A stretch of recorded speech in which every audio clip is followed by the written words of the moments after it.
সম্মানিত ভাইরা আমার, আমরা যেই জায়গাটায় বসেছি এই জায়গাটা হলো জান্নাতের বাগান। কোন মানুষ যখন কোন টিউবওয়েলে পানি আনতে যায়, টিউবওয়েলে পানি আনতে যাওয়ার পরে কলটা যখন চাপ দেয়, পানি বাহির করার চেষ্টা করে, এই পানি বাহির করার চেষ্টা যখন কল থেকে করে, তখন কলের যে জায়গা দিয়ে পানি বাহির হয় ও জায়গায় যদি নির্দিষ্ট জায়গায় যদি সমপরিমাণ ওই পাত্রটা না থাকে, তাহলে ওই পাত্রের ভিতরে পানি যাওয়া সম্ভব হবে না, ঠিক না? সারাদিন কল চেপবো আপনি আমি, কিন্তু পাত্রটা যদি সমপরিমাণ জায়গায় না বসে অন্য জায়গায় বসে, অন্য জায়গায় থাকে, সারা দিন ধরে যদি চেষ্টা করি কলসের ভিতরে পানি ভর্তি করব, কিন্তু আসলে কলসটা ভর্তি করা সম্ভব হবে কি? আমার আপনজনেরা আমার, এজন্য এটা কোরআনের মাহফিল, জান্নাতের বাগান। কিসের বাগান? জান্নাতের বাগান। আল্লাহর হাবিব দুজাহানের পয়গম্বর নবী মুহাম্মদুর রাসূলুল্লাহ সাল্লাল্লাহু আলাইহি ওয়াসাল্লাম বলেন, যে জায়গায় কোরআনের আলোচনা হয় ওই জায়গাটার নাম হলো জান্নাতের বাগান। সকলেই বলি সুবহানাল্লাহ। তাহলে আমরা যারা মুসলমান আছি, আমাদেরকে আল্লাহর দেওয়া এই কোরআনের জলসার ভিতরে আমাদের সকলকে একত্রিতভাবে বসা লাগবে। শুধু তাই নয়, আল্লাহর ফেরেশতারা আজকের এই জান্নাতের বাগানের ভিডিও করতেছে। আল্লাহর ফেরেশতারা এই জান্নাতের বাগানের ক্যামেরা করতেছে, ভিডিও করতেছে। কারা কারা আল্লাহর এই জান্নাতের বাগানের ভিতরে বসে আছে?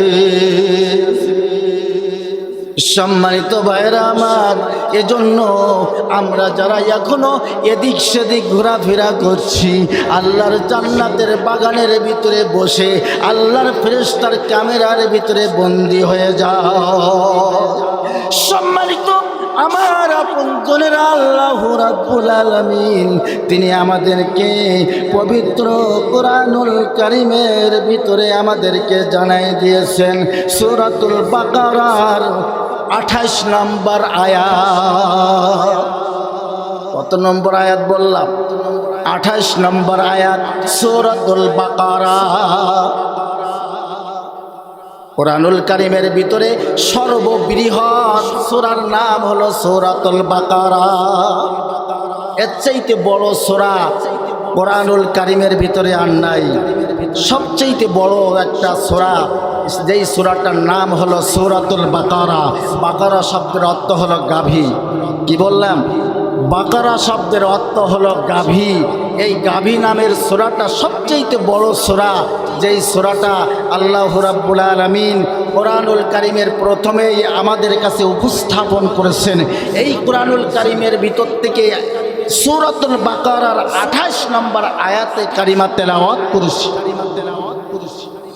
সম্মানিত আমার আপনজনেরা, আল্লাহ রাব্বুল আলামিন বলেন, কাইফা তাকফুরুনা বিল্লাহি ওয়া কুনতুম আমওয়াতান ফাআহইয়াকুম সুম্মা ইউমীতুকুম সুম্মা ইহয়ীকুম সুম্মা ইলাইহি তুরজাউন। সকলেই বলি আল্লাহু আকবার। আল্লাহ রাব্বুল আলামিন পবিত্র কোরআনুল কারীমের ভিতরে বলছেন, ও দুনিয়ার মানুষেরা, তোমরা কেমন করে আমি আল্লাহকে ভুলে যাও? আল্লাহকে ভুলি কিনা ভাই? আমরা আল্লাহকে ভুলি কিনা? আল্লাহকে যদি না বলতাম তাহলে নামাজ ছাড়তাম না, ঠিক কিনা? আল্লাহকে যদি না বলতাম ইসলামী আন্দোলন ছাড়তাম না। আল্লাহকে যদি না বলতাম ইসলাম বিরোধী ষড়যন্ত্র করতাম না। আল্লাহকে যদি না বলতাম দাড়িওয়ালা টুপিওয়ালাদেরকে আমরা জঙ্গিবাদের তহমাত দিতে পারতাম না। এজন্য আল্লাহ পাক বলেন কাইফা তাকফুরুনা বিল্লাহ, ও দুনিয়ার মানুষেরা তোমরা কেমন করে আমি আল্লাহকে তোমরা ভুলে যাও, কেমন করে ভুলে যাও তোমরা? আমাদের স্রষ্টা কে ভাই? আমাদের রিজিকদাতা, আমাদের বিধানদাতা, আসমান জমিনের মালিক, সার্বভৌমত্ব ক্ষমতার মালিক কে? একটু জবান খুলে বলি, সার্বভৌমত্বর ক্ষমতার মালিক কে? কিন্তু দেখা যায় 5ই আগস্টের আগে 1 আগস্টে বাংলাদেশ জামাত ইসলামের নিবন্ধন বাতিল করা হয়েছিল। তার কারণের ভিতরে একটা কারণ হলো আল্লাহর সার্বভৌমত্বকে বাংলাদেশ জামাত ইসলাম মেনে নিয়েছিল, কিন্তু অন্যান্য যত দল আছে, ইসলাম বিরোধী যত দল আছে, তারা এই কথাটা বলতো সমস্ত ক্ষমতার উৎস জনগণ, ঠিক কিনা? আসলে সমস্ত ক্ষমতার উৎস যদি জনগণ কেউ মেনে নেয় তার ঈমান থাকবে না। থাকবে কি? তার ঈমান থাকবে না। বাংলাদেশ জামাত ইসলামের নেতৃবৃন্দ এটাই প্রকাশ করেছিল, মেনে নিয়েছিল সমস্ত ক্ষমতার উৎস হলো আল্লাহ। সকলেই বলি সুবহানাল্লাহ। আমরা এটা মানি কিনা ভাই? সম্মানিত ভাইরা আমার, এজন্য আল্লাহু রাব্বুল আলামিন বলেন কাইফা তাকফুরুনা বিল্লাহ, ও দুনিয়ার মানুষেরা তোমরা কেমন করে আমি আল্লাহকে ভুলে যাও। ওয়া কুনতুম আমওয়াতান, তোমরা ছিলে মৃত্যু। আমরা দুনিয়া আসার আগে আমাদের কোনো অস্তিত্ব ছিল ভাই? আমরা জানতাম দুনিয়ায় আসবো? আমরা কেউ জানতাম দুনিয়ায় আসবো? দুনিয়ার আগার থেকে কি আমাদের কাছে চিঠি দেওয়া হয়েছিল, খবরও দেওয়া হয়েছিল যে তুমি দুনিয়ায় যাবা, অমুক ঘরে যাবা, অমুক গ্রামে যাবা, অমুক দেশে যাবা, এরকম বলা হয়েছিল? আমরা জানি না দুনিয়ায় আসবো কিনা। কিন্তু আল্লাহ রাব্বুল আলামিন রূহের জগতে আমাদেরকে সৃষ্টি করে রাখছিল। রূহের জগতে আমাদেরকে সৃষ্টি করে আমাদেরকে এক জায়গায় করার পরে আমাদের কাছে আল্লাহ পাক একটা প্রশ্ন করেছিল। এখন যারা ইসলাম মানে আর মানে না, যারা ইসলাম ধর্ম মানে এবং মানে না, যারা ইহুদি, যারা খ্রিস্টান, অর্থাৎ গোটা পৃথিবীর মানুষরা এক বাক্যে এ কথাই স্বীকার করে নিয়েছিল। আল্লাহ বলেছিল, রূহের জগতে আমাদেরকে প্রশ্ন করেছিল, আলাস্তু বিরাব্বিকুম। আমরা সেই রূহের জগতে সকলেই বলেছিলাম, এক বাক্যে সকলেই উত্তর দিয়েছিলাম, ক্বালু বালা মারহাবা। নামাজ পড়িনি তাই কি আল্লাহর কথার জবাব, কিন্তু আমরা আল্লাহকে রব বলে স্বীকার করে নিয়েছিলাম। সেই রূহের জগতে আমরা বলেছিলাম ক্বালু বালা, ও প্রভু তুমি আমাদের রব। সম্মানিত ভাইরা আমার, এজন্য আল্লাহ রাব্বুল আলামিন বলেন কাইফা তাকফুরুনা বিল্লাহ, তোমরা কেমন করে আমি আল্লাহকে ভুলে যাও। ওয়া কুনতুম আমওয়াতান, তোমরা ছিলে মৃত্যু, তোমাদের কোনো অস্তিত্বই ছিল না। ফাহিয়াকুম, আমি আল্লাহ পাক তোমাদের জীবন দিলাম। সুবহানাল্লাহ। জীবন দিয়েছেন কে ভাই?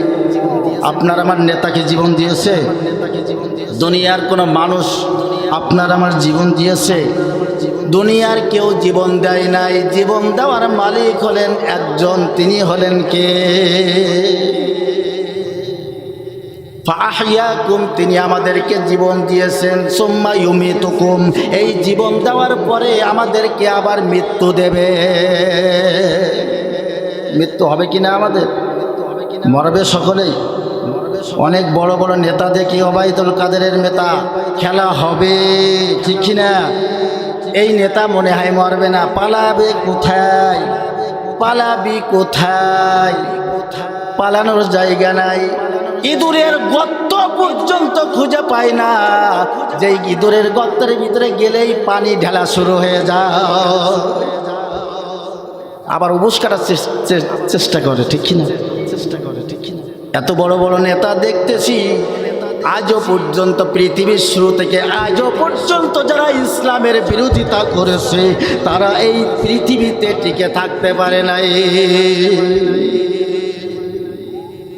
সম্মানিত ভাইরা আমার, এজন্য আল্লাহ রাব্বুল আলামিন আমাদেরকে এমন একটা জীবন দিয়েছেন।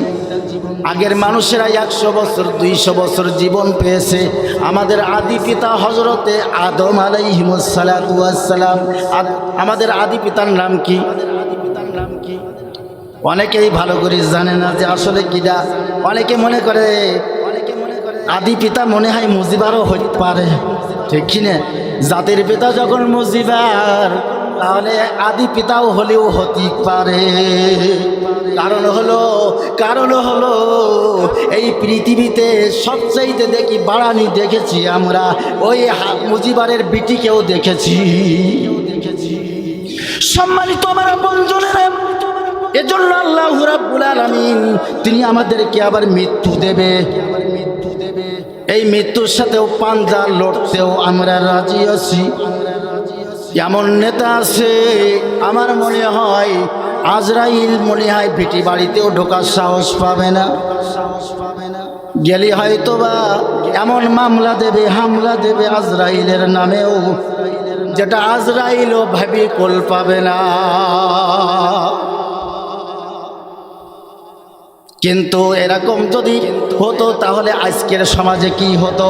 জামানার পয়গম্বর হযরতে মুসা কালিমুল্লাহ একজন সাহসী যুবক ছিলেন, রাগী নবী ছিলেন। আল্লাহর পয়গম্বর, জামানার পয়গম্বর হযরতে মুসা কালিমুল্লাহ, সকলেই বলি সুবহানাল্লাহ। মুসা কালিমুল্লাহর মতন সাহসারা তেজি নেতা যদি থাকতো, আজরাইলের কানপাড়িতে থাপ্পড় মারার মতন এরকম সাহস থাকতো, আমরা একটাও ইসলামী আন্দোলন করতাম না, সব এরকম ওবায়দুল কাদেরের দলে চলে যেতাম। সম্মানিত আমার বন্ধুরা, এজন্য জামানার পয়গম্বর হযরত মুসা, লিল্লাহে তাকবীর, বাংলাদেশ জামাত ইসলামের আমাদের সম্মানিত থানা আমির সাহেব এসেছেন, মুবারকবাদ। আল্লাহ পাক তাকে হায়াতে তয়্যিবা দান করুক, সকলেই বলেন আল্লাহুম্মা আমিন। প্রধান বক্তা আমাদের মাঝে এসে গেছে, আমরা একটু তাকবীর দেই। লিল্লাহে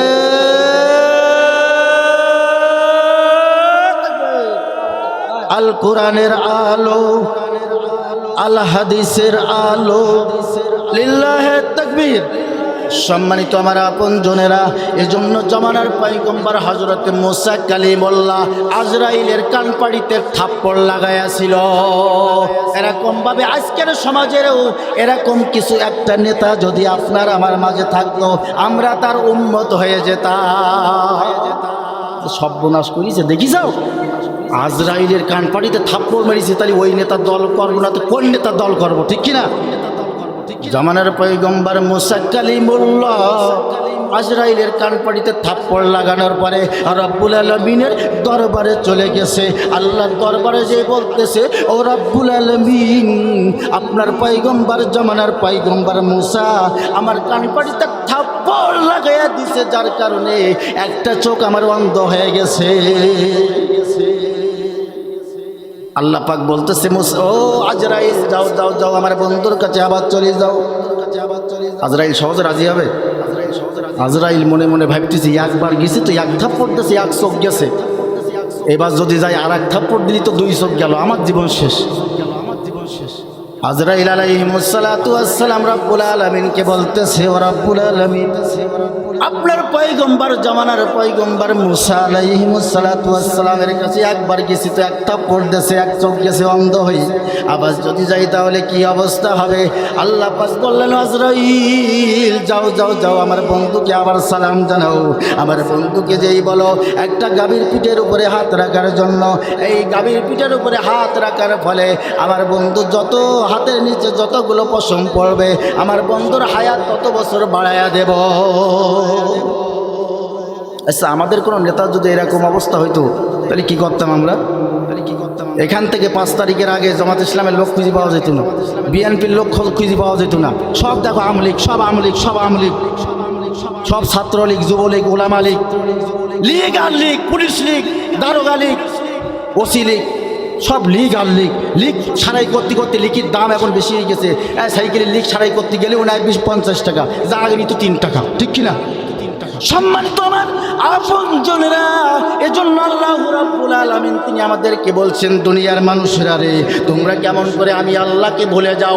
আমি রাব্বুল আলামিন তোমাদের জীবন দিলাম, আবার তোমাদেরকে মৃত্যু দান করব, আবার তোমাদেরকে পরকালীন জীবনে আমি আল্লাহ পাক তোমাদেরকে আবার উঠাবো। আল্লাহর দরবারে উঠা লাগবে কিনা? হিসাব দেওয়া লাগবে কিনা? কবরের ভিতরে 3টি প্রশ্ন আসবে। কয়টা প্রশ্ন? এটা কি ভ্যান চালকের জন্য শুধু? বক্তা শ্রোতা সকলের জন্য 3টি প্রশ্ন করা হবে। জালিম শেখ হাসিনার কেউ 3টি প্রশ্ন করা হবে, ওবায়দুল কাদেরেও 3টি প্রশ্ন করা হবে। সম্মানিত আমার আপনজনেরা, এই কবরের 3টি প্রশ্নের ভিতরে প্রথম নাম্বার প্রশ্ন হলো মান রব্বুকা, তোমার রবকে।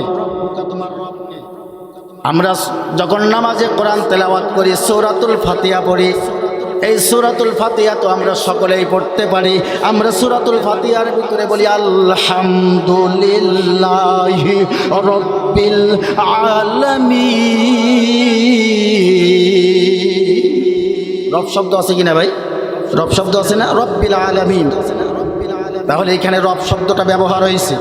আমরা যখন রুকুতে যাই না, যারা নামাজ পড়ে না তাই কিন্তু রুকুতে যাওয়ার যুক্তি আসে না। অনেকে জুমার নামাজ পড়ে, অনেকে ঈদের নামাজ পড়ে, অনেকে জানাজার নামাজ পড়ে, কিন্তু জানাজার নামাজে তো রুকু নেই, আছে?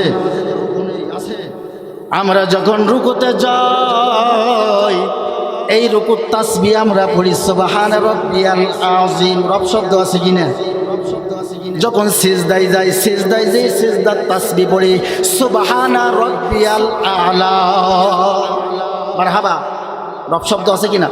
কবরের ভিতরে প্রথম নাম্বার যেই প্রশ্নটা আপনাকে আমাকে করা হবে, আমার আপনজনেরা, ও মায়েরা, আপনারা মনে করতেছেন আমাকে মনে প্রশ্ন করবে না? এই লোকের কিন্তু জান সত্য খুব, এরা এন্ডি খালিও মরতে চায় না, ছটফট করে কিন্তু মরে না। গলায় দড়ি দিয়ে দেখো কেটি নামানির পরে তাও এখনো ছটফট করে। আমার মায়েরা, আপনাদের খারাপ বলছি না মা। কবরের ভিতরে প্রথম নাম্বার প্রশ্ন হলো মান রব্বুকা, তোমার রবকে। তুমি কোন রবের ইবাদত করেছো? কোন রবের গোলামি করেছো? কোন রবের বিরুদ্ধে তুমি তাকবীর দিয়েছো? এমন এক সময় ছিল তাকবীর দিলেই বলতো এটা জামাত ইসলামের লোক, ঠিক কিনা? মাথায় টুপি দিলেই বলো জামাতে ইসলামের লোক, দাড়ি রাখলেই জামাত ইসলামের লোক, জঙ্গি, তালেবান, কত তোহমাত আমাদেরকে দেওয়া হয়েছে। সম্মানিত আমার আপনজনেরা, কবরের ভিতরে প্রথম নাম্বার প্রশ্ন হলো মান রব্বুকা, তোমার রবকে। আমার ভাইরা, এই রবের গোলামি যদি না করে যেতে পারি কবরে, আসলে কবরের এই প্রশ্নের জবাব কি আমরা দিতে পারবো? মুখস্থ করে যাবো, ঠিক কিনা? অনেকে ভাববেন যে নামাজ পড়িনি তাই কি কবরের 3টি প্রশ্ন তো হুজুরদের কাছে শুনেছি, এই 3টি প্রশ্ন সুন্দর করে মুখস্থ করে যাবো। মান রব্বুকা, ওমান দীনুকা, ওমান নাবিউকা, সুন্দর করে মুখস্থ না ঠোঁটস্থ করব। শুধু ঠোঁটস্থ না, ডায়েরিতে লিখে যাব। আমার ছেলেবেলিকে বলে যাব যে আমি মারা যাওয়ার পরে আমাকে কবরস্থ যখন করবে, আমার মাথার ডান পাশে এই ডায়েরিটা থুয়ে দেওয়া, ঠিক কিনা? আমার ভাইয়েরা, মানুষ অতি চালাক, মানুষ বাঙালি অতি চালাক, কিন্তু আসলে লেখাপড়ার প্রয়োজন হবে না, আপনাকে আরবি জানা লাগবে না। আমার বন্ধুরা, আমার একান্ত আপনজনেরা, যদি আল্লাহর ইবাদত, রসুলের আদর্শ মেনে আমার আপনার জীবনটা পরিচালনা করতে পারি গো, কবরের প্রশ্নের জবাবের কোনো চিন্তা করা লাগবে না। আমার আপনজনেরা, আমরা যারা এখানে আছি, আমাদের অনেকের আব্বা নাই। আমাদের কার কার আব্বা নাই? একটু হাতটা একটু উঁচু করে দেখাই। আমারও আব্বা নাই, মা নাই, সাথে তারা 2 হাত উঁচু করেন। মা বাপ যাদের 2 জন নাই তারা একটু হাত উঁচু করেন। আচ্ছা, মা বাপের কথা মনে আছে আমাদের কারোর? মনে আছে? কবরও চিনি না অনেক সময়, কোন জায়গায় আমার বাপের কবর দেওয়া, কোন জায়গায় আমার মায়ের কবর দেওয়া, অনেক সময় নিশানা খুঁজে পাওয়া যায় না। মনের ভিতরে কাঁদে কিনা আজকের আমরা যারা বাপ আছি তারাই জানি কষ্ট সন্তানের জন্য কি কষ্ট করা লাগে। মাথার ঘাম পায়ে ফেলে সন্তানের জন্য অর্থ এক জায়গায় করি, অর্থ উপার্জন করি, এক জায়গায় একটা বাড়ি নির্মাণ করি, একটা জমি কিনি, কত রকমভাবে সন্তানের জন্য মাথা খারাপ করে ফেলি আমরা।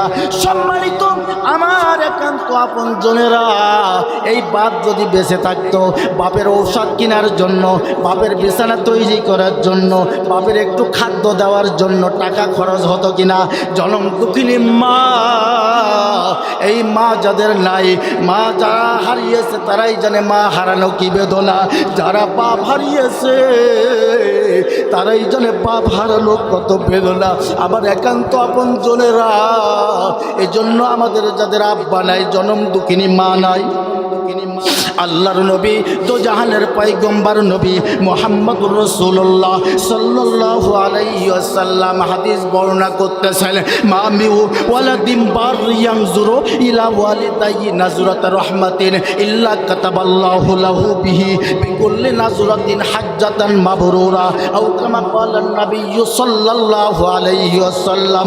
আল্লাহর নবী তো জাহানের পয়গম্বর নবী মুহাম্মদুর রাসূলুল্লাহ সাল্লাল্লাহু আলাইহি ওয়াসাল্লাম বলেন, নেক সন্তান বাপের দিকে, নেক সন্তান মায়ের দিকে যতবার নেক নজরে তাকাইবে ততটি কবুল হজের সওয়াব তার আমলনামায় দান করা হবে।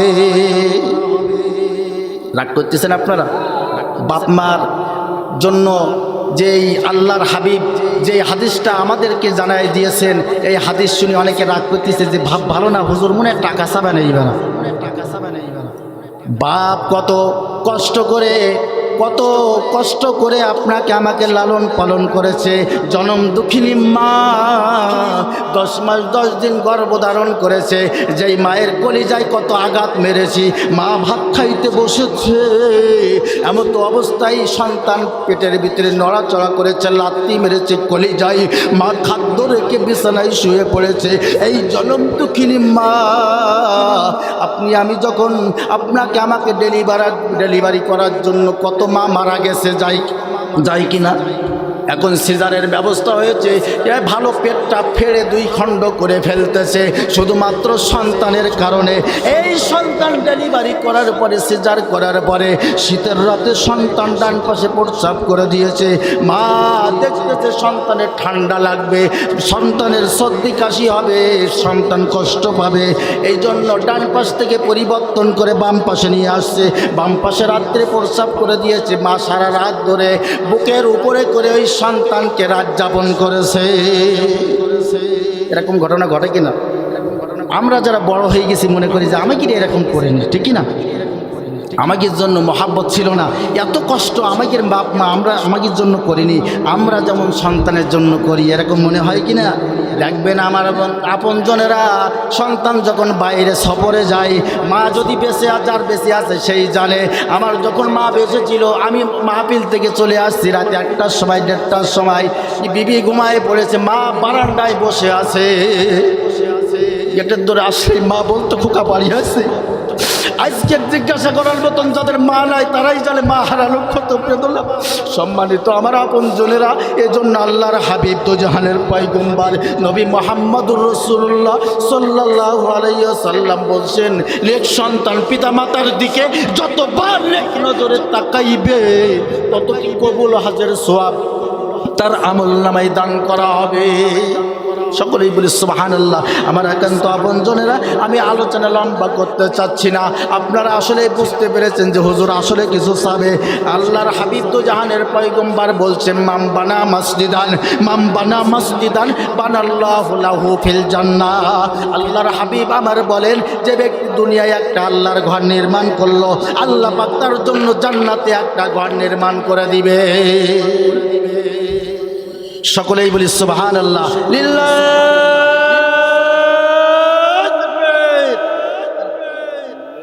আমার মনিরুল ইসলাম ভাই সারাদিন ধরে অনেক পরিশ্রম করেছে, মা বাপের নামে 500 টাকা সকলেই বলি মারহাবা। আমার মনিরুল ভাইয়ের জন্য একটু দোয়া করে দেয়, আল্লাহুম্মা আমিন আমিন ইয়া রাব্বাল আলামিন। আমি তোমার বান্দা মনিরুল ইসলামের আব্বা মা দুনিয়া থেকে চির বিদায় নিয়ে চলে গেছে।